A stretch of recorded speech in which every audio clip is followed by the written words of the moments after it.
Jai Hind children. I hope you all are doing fine. Today I'll be dealing with chapter 3 of civics, that is, why do we need a parliament?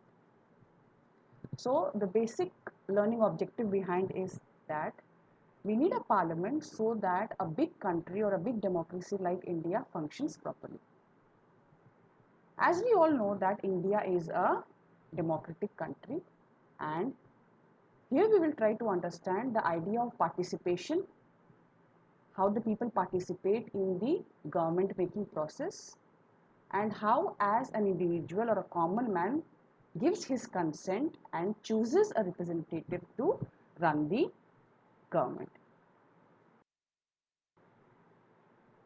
In this chapter, you will understand that the parliament enables the people of India to participate in the decision making process and also control the government, thus making it the most important symbol of Indian democracy and a key feature of the constitution.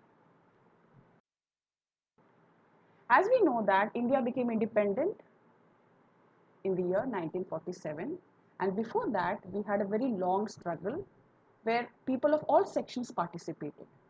People of various backgrounds, they joined the struggle, and they were always inspired by the idea of equality, participation in the decision making process, and so on.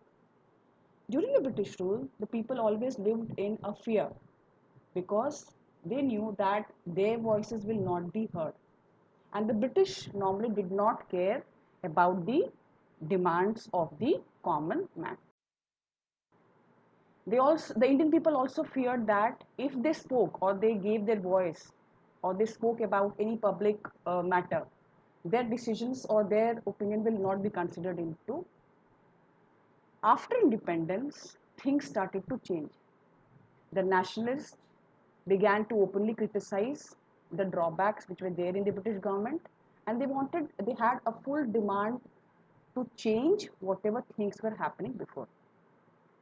So in the year 1885, the Indian National Congress demanded that there should be elected members in the legislature, and they should also have a right to discuss anything and to ask questions.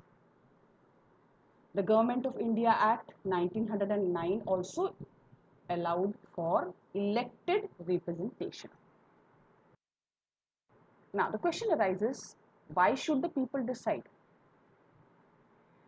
During the British government, because people did not have a voice, the nationalists understood that now there was a time when the people of India had to be given an opportunity to come forward and participate in the decision making process.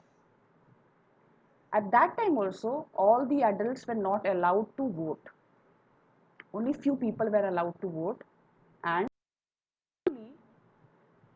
a chance was given to the people to participate in the decision making process. We have already discussed about universal adult franchise. So this was allowed, which permitted people who had a certain age to participate in the decision making process to elect a representative, and that concept, I hope you all know, is known as the universal adult franchise. You can see here there is a picture of the voters casting their votes, and throughout the country this happens whenever there is a need. Basically it happens after a gap of 5 years. Now this universal adult franchise people to vote and to choose representatives, and these representatives in turn run the government. This is all for today. In the next class, we'll go further in the chapter. Jai Hind.